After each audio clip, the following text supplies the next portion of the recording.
tey di la suivre aussi depuis longtemps di nuyu seen téléspectateurs yi ñi seetaan seen TV ak internautes yi comme léegi c'est à l'heure du digital donc yéen a ngi un peu partout macha allah donc di nuyu aussi Fatou Abdou madame Fall di ko gërëm bu baax aussi ci accompagner bi mu ñu nar a accompagner ci plateau bi di sant bu baax aussi opportunité bi ngeen ñu jox pour ñu mën a waxtaan ak sénégalais yi. voilà ñu koy wax ngeen nekk ci campagne bi jiite coalition bi ñuy woowee les serviteurs marche pour le renouveau Pape Djibril Fall nekkoo ku ñu ràññee ci langue politique bi mën nañu wax ni sax novice nga ci. lan moo andi sa soobu ci politique donte sax laata ngay dugg CESTI yaa ngi woon ci FSD/BJ. jërëjëf Evelyne Mandiouba donc di la gërëm bu baax ci laaj bu am solo boobu di wax ne rek jamono bu ci nekk fu ñu mën a nekk ci sunu dund. li ñuy doon laaj suñu bopp rek mooy nan la ñu mën a def ba servir suñu communauté donc et que loolu la ñu nekkee woon en tant que élève en tant que étudiant en tant que journaliste loolu rek la ñu mës a def et aujourd'hui en tant que politique donc loolu rek la ñuy def jamono bu ci nekk suñu fenêtre de tir maanaam li nga xamante ni moo ñuy yëngal moo ñuy dalal mooy nan la ñuy def ba jëriñ suñu askan donc tey loolu moom moo ñu indi ci ñu toog ba ci yàgg bi ñu seetloo xool mbir yi gis ni muy doxee ñu dem ba am ci loo xamante ni sunu métier tamit tax na ñu gën ko xam parce que métier la boo xamante ni yéen tey ku bëgg a xam baromètre réew mi mën na leen a laaj ay mur de lamentation ngeen nit ñi ñoo ngi leen di wax ne sonn nañ tey jii xëy na bu ngeen di ñëw ci seen bureau di liggéey si fii saa bu ngeen accès ci bunt bi di ngeen fi fekk ay lettres yu ñu leen tegal lettres yi ñu ci bari seen soxla la ñuy bëgg a jàllale seen jafe-jafe la ñuy bëgg a jàllale donc bu am na ci loo xamante ni boo demee ba seetlu ko ci réew gis ne ni mu waroon a doxee doxul su boobaa yow mën nga jël sa responsabilité donc man dama jël sama responsabilité parce que bu mbir yi doxoon dëgg kon du ma def politique damay dem toog jàpp sama njàmbur parce que lii nii yombut lu jafe la lu metti la waaye lu passionnant la ndax jàpp nañ ne li gën ci kaw suuf gisuñu lu gën nga jóg dem dajeeg sa askan dagaan seen baat ngir jëriñ leen ngir servir leen. je le disais tantôt ci laaj bu njëkk bi tàmbali woon nga FSD/BJ arrêté dugg ci sa carrière sa formation journalisme ba nekk journaliste ñu gën laa ràññee ci plateau télévision yi 2STV ak TFM tey nga dellu siwaat solaat yëre mbubu politique bi duggaat ci langue gi ndax loolu day wane ni Pape Djibril bàyyi na ca gannaaw yëre journaliste am kër soobu na maintenant définitivement ci langue politique bi ak Pape Djibril fan la féetee opposition wala pouvoir. question bu am solo xam nga daanaka ñun bokkuñu ci ñi nga xamante ni dañuy définir sax seen bopp ci seen métier wala seen profession man li ma bëgg a nekk rek mooy un serviteur tout court quelle que soit la station loolu laa doon def jamono bu ci nekk damay wër espace plateforme boo xam dina ma permettre ma mën a servir sama réew en phase avec mes convictions ak li nga xamante ni tamit moom laa gëm donc loolu mooy waral xëy na jaar-jaar bi nga tudd noonu fu ma ci mën di dem rek li ma ciy xool mooy nan laay def ba mën a servir intérêt général donc laaj bi bon loolu la maintenant li ma bëgg a doon aussi ci sama kanam mooy sénégalais yi dafa am lu ñu feeñal mooy bëgg nañu ñu nga bokk ci jongante bi loolu la sénégalais yi njëkk a feeñal c'était pas du tout évident li gënoon a yomb mooy daw làqu ci benn coalition ñu yóbbaale la parce que coalition yëpp ay machine la yoo xamante ni soo ci duggee xëy na ñun tey jii bu ñu ci demoon ak li nga xamante ni sénégalais yi nangul nañ ñu ko suñ ci demoon mën nañoo am une place privilégiée boo xamante ni mën nañoo bañ a sax def effort machine bi yóbbaale ñu waaye ñun li ñu gënoon bëgg mooy wuti légitimité ci peuple bi nga xamante ni moom moo koy joxe su boobaa ñu daal di dem mën a egg assemblée nationale libre nag pour wax pour askan wi jëf pour askan wi mu bañ a am benn goulot d'étranglement benn pesanteur boo xam dinañu teree def li nga xamante ni mooy tax askan wi yóbbu ñu foofu leneen li ci des yéene bi dañ koy eggalee le 31 juillet sénégalais yi dañ ñu wax nañu ci tournée yi ñuy def yëpp ci biir Sénégal nañu yéene boobu dinañ ko eggale ñooñu nag ña nga ca seen biir kër yi toog ñoo ngi toog nii di ñu seetaan ñoo ngi un peu partout au Sénégal et dans la diaspora c'est ce que j'appelle une majorité silencieuse ñi nga xamante ni nekkuñu ci parti politique yi amul benn homme politique bu am maqaama dugg ci koñ ak sa caravane ba ñu dem fekki la seen kër la ñu toog liñ naan gumba tal na leneen lu dul tëbiteen tey jii ñoom ñëpp boo leen fekkee tey seen kër yi ñu toog coonoy Sénégal ak coonoy jafe-jafe àdduna yi tax na lu ci bari taluñu ko. donc ma xëccaat la rek Pape Djibril andiwaat la ci sama laaj bu mujj bi laata may jox kàddu gi Fatou Abdou Ndiaye dugg nga ci langue politique bi dellu siwaat nga ci sax laay wax fan nga féetee opposition wala pouvoir. xam nga man déjà dañ ma doon jiiñ déjà di opposition la bokkoon bi may pratiquer suma métier li may wax nii tey mooy que ne damaa gis ne ñi yor nguur gi depuis 2012 dañoo lajj bu métti boo xamante ni foo ko takk weesu na ko lajj ci wàllu éducation tey laa dem université Iba Der Thiam bu Thiès fekk naa fa ñaari saalu télévision yoo xam télé lañ ciy def yoo xamante ni ay nit ñoo fa waroon a toog di seetaan télé ñàkk barab bu étudiants yi nekk moo tax salle yooyu dañ ko transformé def ko ay chambre d'étudiants xam nga chambre jigéen yi 34 filles ñoo fay tëdd te salle de télé bi salle bu ndaw la 34 filles ñoo fay tëdd fanweeri jigéen ak ñeent ñooy bokk benn néeg ma dem ci góor ñi fekkaat beneen salle télé boo xam dañ ko transformé ñaar fukki góor ak juróom-ñeent ñooy tëdd ci benn néeg boo fekkee nañu leen def daanaka rawantewul ak paquetage bi nga xamante ni moom moo am Rebeuss situation yu difficile yooyu la ñu dund ci enseignement supérieur lajj boobu la ñu dund tey jii ci enseignement moyen et secondaire boo fa demee seen mouvement de contestation xam nga nu mu tudd la revalorisation de la fonction enseignante enseignants yi nee nañ kenn joxatu leen gëdd nañ leen dimbali jox leen gëdd ngir ñu mën a dem jàngale ji nga ñëw ci santé bi seen mouvement de contestation xam nga nu mu tudd ànd gësëm secteur bi gën a soxla dal ak quiétude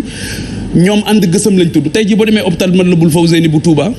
ndox sax amuñu ko ak yeneen jafe-jafe yoo xamante ni c'est incroyable gis nga fii benn hôpital bu nekk fii Dakar toog nañ jamono boo xam seen bloc opératoire amuñu ndox moo tax opéré wuñ nga jël ko dans la sécurité tey jii boo demee la banlieue nga dem un peu partout aujourd'hui au Sénégal la question de la sécurité tey ku am dara Sénégal li nga njëkk a def mooy recruter sécurité boo xamante ni moom moo lay garder fort de ce constat pour tontu ci sa laaj constat boobu moom moo tax ma jàpp ne beneen yoon mën nañ koo envisager bu dul bii ma jàpp ne gouvernement du Sénégal lajj na assemblée nationale bi nga xamante ni moo waroon di contrôler l'action de l'exécutif di évaluer toutes les politiques publiques lajj na encore une fois Iba Der Thiam bi ma jógee tey université bloc yoo xamante ni dañ ko waroon pavillon yoo xam dañ ko waroon a liggéey sur 22 mois xam nga ñaata at la def 7 ans parewul juróom-ñaari at xam nga loolu suñ ko évaluer woon contrôler action de l'exécutif kon loolu dina saafara donc je suis bel et bien dans l'opposition une opposition boo xamante ni dama jàpp ne li fi nekk ni am na lu gën c'est parce que dañoo jëfandikoowul li nga xam moom mooy les ressources humaines du Sénégal te Macky Sall dafa def njuumte bu rëy xam nga njuumte bi mu def mooy lan depuis 29 juin 2014 élection locale dafa wax ne celui qui perd son poste celui qui perd sa localité perd son poste boobu la ñu décidé Sénégal ne politique la ñuy récompenser ci technocratie boobu la ñu décidé Sénégal ne saa boo mënoo lajj tey xam nga ministre yu bëri tey xam nga leen man xam naa leen mënoo leen a am ci seen plateau bi mënoo wax ba ñu ñëw te pourtant lu am solo lañ leen dénk mais comme lajj nañu mais pourtant comme ñoo ngi gagné ñoo ngi jël seen xaalis di nax seen askan di joxe xaalis foofu ñu leen di votel ñoom tant qu'ils remplit le contrat politique kenn du leen laajati contrat de performance bi et malheureusement c'est un constat que j'ai fait ma ne nag lii mën naa ko def toog jàpp sama njàmbur mais ñi def te mënuñu bu ñu defee ba yàq ñoom tooñuñu ki tooñ mooy ki mënta defut. Très bien Fatou Abdou Ndiaye. alors yaa ngi koy wax Pape Djibril yaa ngi réclamer haut et fort que opposition ci nga bokk un leader de l'opposition à la personne de Ousmane Sonko jàpp na ne opposition bi liste yi dem ci élection législative yëpp dañu nekk ci soldu président de la République Macky Sall ba mu des coalition Wallu Sénégal ak coalition Yewwi Askan Wi ban appréciation nag nga jàngatee kàddu yooyu nga xam ne yëkkati na ko. lii olof di wax naan ku ràcc jëmale sa kanam mu dëll. loolu moom moo ko dal lu rëy la def nag lu rëy la wax tamit bi ñu ma yónnee ne ma moo ko wax dama ne déedéet wax ko ci saa si ma daal di ne suma benn jeune frère maa ngi koy nuyu au passage mu nekk France Pape na la Dieye di def liggéey bu am solo daal di may yónnee la vidéo bi ma yónnee vidéo bi ma gis ñu bari di ma ko yónnee ma xool ko ci laa ne nag attention lii xew ni c'est très dangereux parce que moom Ousmane Sonko ñun dañoo bokkoon ci ñi taxaw di xeex di joxe sunu position de principe saa bu ñu jàppee ne diabolisation jógoon na dal ci kawam saa bu ñu jàppee ne injustice jógoon na dal ci kawam bi ñu koy génne administration ñun dañoo jàppoon ci ñi nga xam dañoo bokkoon ci ñi nga xam dañoo jàpp ne li muy def au même moment moom la ñeneen di def au sein de l'administration waaye c'est parce que dafa am fu ñu far moo tax ñu may leen jàmm moom mu am fu mu far ñu persécuter ko dàq ko rajee ko ñu am ci une position de principe mais tey jii kooku su ngeen demee ba gis ko mu def loo xamante ni jàppoon nañ ne moom ëppale na ko boppam ñun mbetteel la ñu ci am gàcce laa ci am man une déception laa ci am très sincèrement et en ce qui me concerne et en ce qui nous concerne nous notre coalition ci laa mën a waxal ñi ma mën a waxal mooy que ne ça a été une grande tristesse pour nous waaye rek dañoo jàpp ne la politique n'autorise pas tout te politique bi nga xamante ni dafa nekk ci tuumaalaate ci sosalaate ci waxante lu bon ci defante lu bon ñun dañu jàpp ne sunu génération amuñu ñun loolu du sunu responsabilité ñun war nañoo yëkkatiku loolu nekk au-dessus de ça moo tax damay wax ne même man métier bi ma nekkoon comme tey fii ma nekk nii face à une situation ñaari question rek laay laaj sama bopp lan moo xew parce que lépp lu may wax bëgg naa ko xam ñaanuma yàlla yëkkati mukk kaddu teg ko ci deru koo xam li may wax wóoruma mukk ci àdduna beneen bi mooy où se trouve l'intérêt général te politique bu warul tax nga bëgg sa mbir baax rek nga daal di ne naa fàtte intérêt général daal di jël lu rëy teg ko ci kaw nit ay tuuma yu rëy la yoo xamante ni en ce qui nous concerne ñun wérut amul li nga xamante ni moom moo koy firndeel Fatou Abdou jafe-jafe yu métti ñun ak gor yi nga xamante ni moom la ñu àndal jafe-jafe yu métti la ñuy defee campagne électorale bi ñaari fan a ngi nii camion pick-up bi nga xamante ni moom moo defoon sunu sonorisation ñi ñu ko luyee dañoo mujj ne dañ koy arrêté ndax ay bor yenn saa yi dañuy am jafe-jafe pour sunu carburant pour nuñ ko mottalee yenn saa yi dañuy egg benn dëkk am jafe-jafe pour nu ñuy héberger l'équipe minimale bi nga xamante ni moom moo ñuy gunge c'est-à-dire sur le plan de la logistique ku ñu financé jafe-jafe yi ñu am ku ñu financé waru ko am donc ñi nga xamante ni ñooñu la ànd ñu nekk des Sénégalais des hommes et des femmes dignes ñoo xamante ni bëggu ñoo lekk lu leewul xalaatuñu ko et on va arriver à l'Assemblée nationale en étant libre de nos actes libre de ci sunu xalaat mais ñooñu nga jël lu toll noonu teg leen ko moi man dama koy récuser ba pare dama koy condamner. Fatou Abdou Ndiaye di wax jafe-jafe yi ngeen am pour dérouler seen campagne ça veut dire que vous n'avez pas les moyens financiers kon noo leen def ba fay seen caution ku leen ko fayal caution bi dafa am ñoo xamante ni ñoom la ñu àndal kenn ci sunu alliés yi Amidou Thiaw nga xam mooy nekk 3e sur la liste nationale bi ñu waree fay caution bi moom ci ñi jàppandi woon jamono boobu am liquidité la ci la bokkoon moo yëkkati caution bi dem ñu joxe ko caution c'est 15 millions de francs te wax dëgg yàlla ñi nga xamante ni ñun ñoo ànd muy ay nit yoo xamante ni nous ne sommes pas aussi des misérables ñoo xamante ni kenn ku ci nekk yaa ngi liggéey yaa ngi góorgóorlu ci sa côté Sénégal nag jaral la lu ne nga miiras sa bopp pour lii ñuy def ni ñu mën ko def. très bien waaw nga kenn minimiser wul peut-être le métier de journaliste bi nga xam ne ci nga nekkoon mais journaliste bu taxaw c'est vrai que am nga ñu la jàppale fayal la 15 millions mais quand on parle de campagne on parle de moyens oto yi day am carburant fu ngeen dem Sénégalais yi ak politique ni ñu ko jàppee fan ngeen di jëlee réellement koppar bi bu weesee la question ci li ngeen demee élection législative. am nañ ay Sénégalais yu baax yoo xamante ni ci sunu biir ñoo xamante ni bi ñu jógee ñoom dañ ne sax li ngeen di def ñun ngeen koy defal. ñu bàyyi seen lépp def ay sacrifice jël li ñu am ñoom daal di ñuy jox fu ñu toll dañuy jël li ñu am fu ñu toll ci situation yenn saa yi on tape sur un non justement dañu tànn mais justement dañu tànn am na ñu bari ñoo xamante ni tey ñun suñu neexoon du ñu am jafe-jafe ci élection yi su doon xaalis seexluwuñ benn xaalis kon du ñu am jafe-jafe ci élection yi am na ay nit yu ñuy daw bëgg ñu jël seen xaalis ñun ñu bañ parce que dañoo jàpp ne ku ëmb sa sànqal ëmb sa sutura dañoo jàpp ne it nit ki bu la abalee ay bët fu la neex ngay xool te ñun benn kilifa rek la ñu bëgg a am bu ñu eggee assemblée nationale mooy askanu Sénégal xam nañ ne sonn nañ xam nañ ne jafe-jafe yi bari na kër yu bari boo fa demee tey ci biir réew mi retraité yi ñoo yor kër yi ay nit am fanweeri at ñeent fukki at nekk ci seen kër papa mënaluñ seen bopp dara am jafe-jafe te mënuñoo fajal seen bopp donc détermination boobu ñu nga xamante ni moom la ñuy doxee loolu moo ëpp doole sax alal bari na ko am alal tey te mënta am résultat ci politique parce que àndul ak ay nitu conviction dañ koy topp ndax alalam bu alal bi jeexee dootu leen gis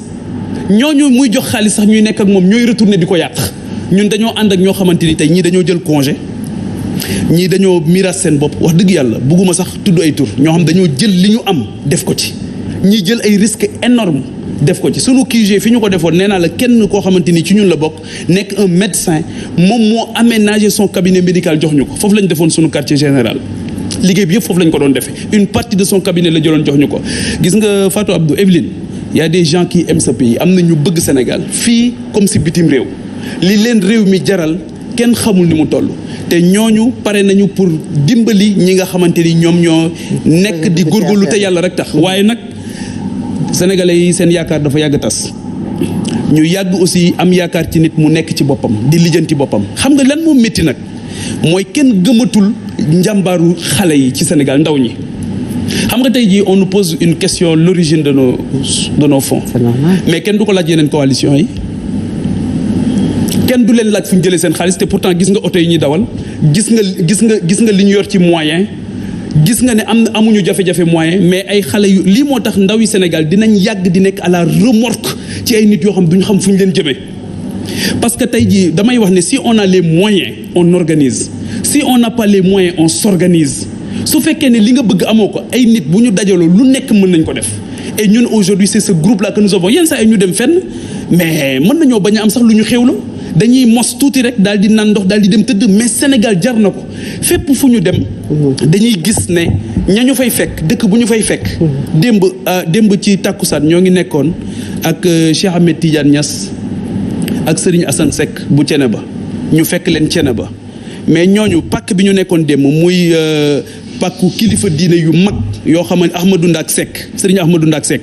mais ñoom bu ñu la waxee li nga xamante ni ñoom loolu la ñu enduré wax la Cheikh Ahmadou Bamba li mu enduré Seydi Hadji Malick bi ñu nekkoon démb Tivaouane li mu enduré góor yàlla yooyu nga yëpp nga xam Sénégal jaraloon na leen seen bakkan ñii ñu exilé leen ñii ñu rey leen ñii ñu torturé leen lu ne ñu def leen ko mais pour réew mi ak si fii mais ñun lan la ñuy sacrifier pour que Sénégal ñu mën koo bañ a bàyyi ci situation bii mu ne aujourd'hui où l'État est conçu comme un instrument d'enrichissement illicite et de règlement de compte mais il faut pas qu'on adule aussi nos bourreaux ñun ay victimes lañ d'un système qui est là ñoom ñiy jël xaalisu Sénégal nit ñi xam ne ñii dañuy jël xaalisu Sénégal sàcc xaalisu réew mi mais wax dëgg yàlla ñooñu lañ war a laaj ay compte. alors yéen également opposition bi est-ce que cette manière bi nga xamante ne am na tey ci opposition bi ànd na ak élégance d'abord yow auparavant nit ñi dañu la doon tàccu adulé la sur les réseaux sociaux et partout parce que parfois nga am position boo xamante ne ànd na ak coalition wu opposition bi tey ñu ŋaññi la loolu nga xam ne gis nañu ko beneen wàll bi également violence électorale yi nga xam ne gis nañu ko est-ce que bokk na ci li mën a dooleel une opposition aujourd'hui wala l'opposition au Sénégal. xam nga man jamono bu ci nekk li may laaj rek mooy askan wi man askan bi rek moo may intéressé c'est-à-dire que les coalitions oui c'est très bien mais li ma soxla mooy coalition yooyu bu ñu jógee ndax askan bi moom moo leen ñor wala ndax seen bopp ñoom ñoo leen ñor et que ñun élégance rek la ñuy doxee ci élection yi ñun suñ lépp ci xam-xam lañ koy teg ak itte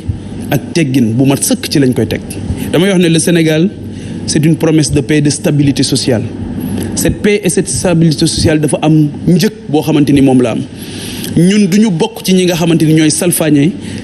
li nga xamante ni jàpp nañ ne mooy rester suñu seule ressource boo xamante ni moom la ñu am donc opposition bi li ñu jàpp ñun mooy que ne tey liggéey bi nga xamante ni ñoo ngi koy def de part et d'autre ñun dañ koy respecter foo nekk ci opposition Sénégal ak koo mën a doon ñun respecté nañ sa taxawaay respecté nañ sa jëfin respecté nañ sa waxin ak sa responsabilité la ci ni ngay doxee li ñu ñaan aussi mooy nga respecté ñun aussi la manière dont on procède nga respecté ko parce que nul n'a le monopole du patriotisme nul aussi n'a le monopole de la science yaa ngi dégg donc na ñoom nañ ñu nangul ñun suñu façon bii nga xamante ni moom la ñuy doxalee sénégalais yi nangu xam nga ki nga xamante ni dafa bokk ci 8 listes yoo xamante ni sénégalais yi ñoo ne bëgg nañu nga bokk mais yow boo respecté wul ñooñu sax respecté le sénégalais yi nga xam ñoo leen jox onction ñoo leen jox une caution morale pour ñoom ñu bokk donc loolu mooy élément bu njëkk bi donc l'élégance maintenant élégance nag kenn du ko jàngee ci politique am na foo xamante ni bu dee foofu nga ko manqué soo ñëwee ci politique malheureusement politique mënu la ko jox mais la politique allait. C'est pour dire que Ousmane Sonko a manqué d'élégance. Pour enchaîner sur li nga wax noonu sur la violence xam nga Fatou Abdou il faut que ñu retrouver les fondamentaux. La politique a été inventée politique dañ ko inventé ci société humaine 3 pays laa leen tuddee la politique la prison et le pardon ont été inventés par la société humaine pour lutter contre la violence. bi politique amee rek ci lañ ne fokk waxtaan di am Habermas moo ko wax mu ne espace public espace de conflit la mais mu ne à la différence de la jungle ici le conflit est institutionnalisé te ci consensus la waroon a déboucher foofu la war a mujjee donc ñun ci dynamique boobu rek la ñu nekk di xool nan la ñuy def ba élégance boobu di nekk loo xamante ni moom la ñuy téye ci suñu loxo jamono bu ci nekk. Serigne Mounirou Ndiéguène bu Thiès dafa ma wax bërki démb ne ma loo wax ci télé bi seetaan naa ko mu ne ma sa réflexion yëpp lay seetaan mais kooku dinaa yëkkati man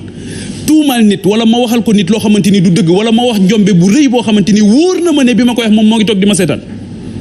sama papa ak sama yaay toog di ma seetaan xale yi nga xamante ni jàpp nañ ne tey ñun ñi nga xamante ni ñoo fës ci public ñoom dañ ñuy déglu duñu seetaan tey jii boo xoolee Thiès xale yi doon daw ci biir université bi ñu accès di daw yor ay spécimen bëgg ko joxe mais ñun espoir boobu duñ ko trahir espoir boobu nag boo koy ba trahir ko mooy nga commencé di wax lu dul dëgg ci politique wala nga nekk ab sosalaatekat wala nga nekk ab tuumalaatekat ñun soso ba campagne bi tegoo ko ci ay ful rek. ñun sos les foules quand même. ñun ay proximité sax la ñuy def léegi pour revenir ci li ma doon wax léegi ci politique dafa am solo il faut qu'on revienne aux fondamentaux parce que léegi dans l'espace public les gens ont décidé de vociférer et d'avoir des propos définitifs te ñun dañoo jàpp ne la politique c'est aussi donner du sens ñun dañuy nekk dans la réflexion moo tax bi ñu lancé suñu mouvement dañ ne dañu bëgg mu nekk une plateforme où on trouve l'idée la pensée et la réflexion stratégique mooy jamono bu ci nekk ñuy xalaat nekk et l'enjeu de cette élection n'est pas dans un affrontement partisan l'enjeu de cette élection c'est le Sénégal tout court ñun li ñu gis Diogo gis ko fële ci ICS gis ko fële ci Kédougou gis ko ci sunu géej gi gis ko ci Guet Ndar nga xam defar nañ leen une plateforme gazière tey jii seen métier yàqu na benn nappkat foofu nee na ma ñetti fan a ngi nii ceebu kecax laay lekk ñetti fan amatuñu géej boo demee licence de pêche dañ koy jël yóbbu ko Mauritanie ñu toroxal leen foofu nappaloo leen ay jën ba pare ñu doog a ñëw nga def fa diir bu yàgg booy ñëw 100 000 francs yu bokk ba mënoo ko indi mais ñun loolu mooy suñu adversaire jafe-jafe askan woowu nga xam ñu ngi koy dund nekk promiscuité ci biir kër yi xale yu góor yi dem ba am 30 ans mënaloo sa bopp dara ñun Evelyne c'est ça notre préoccupation pour revenir ci politique ak le pardon muy baalu ak li nga xamante ni moom mooy la prison yi tamit boo jëlee la situation des prisons au Sénégal doy na sëkk certificat d'échec ci suñuy politique prison du fu ñuy yàqoo fu ñuy defaru la foo xam boo fa jógee da ngay payer une dette vis-à-vis de la société mais boo ñëwee da ngay fekkaat sa place ci biir société bi mais loolu mënuñu ko def nag ba pare inventer la prison inventer le pardon inventer la politique ba pare ci biir élection ñu gisaat une violence yoo xamante ni c'est des violences qui n'ont aucun sens waaw ñun de li ñu yëkkati mooy damay wax ñii ma àndal démb rek moom moo ci mujj am fu ñu egg Thiès bi ñu eggee ñu daje fa ak beneen caravane ma ne gars yi gaaw leen ñu génn fii parce que sax bëgguñu sax luy nuru provocation. Très bien parce que li ñu bëgg rek mooy wax jàmm def jàmm wax ak sénégalais yi la ñu bëgg te loolu pour nga def ko mais il faut nga ànd ak dal. alors campagne bi dugg nañu ci dernière ligne droite ndax vendredi lépp fin ban appréciation nga am globalement ci fi nga jaar yëpp sachant que comme ni ko Fatou Abdou Ndiaye waxee du foule bi la topp moom mooy forcément ñi lay votel ban appréciation nga am ci fi nga aw yëpp discours ba nga porté. li may gën a def mooy déjà sant sénégalais yi parce que dañ ñu defal lu jafe mooy tijjil ñu seen xol xam nga tijjil nit buntu kër yomb na mais tijjil nit seen xol loolu tamit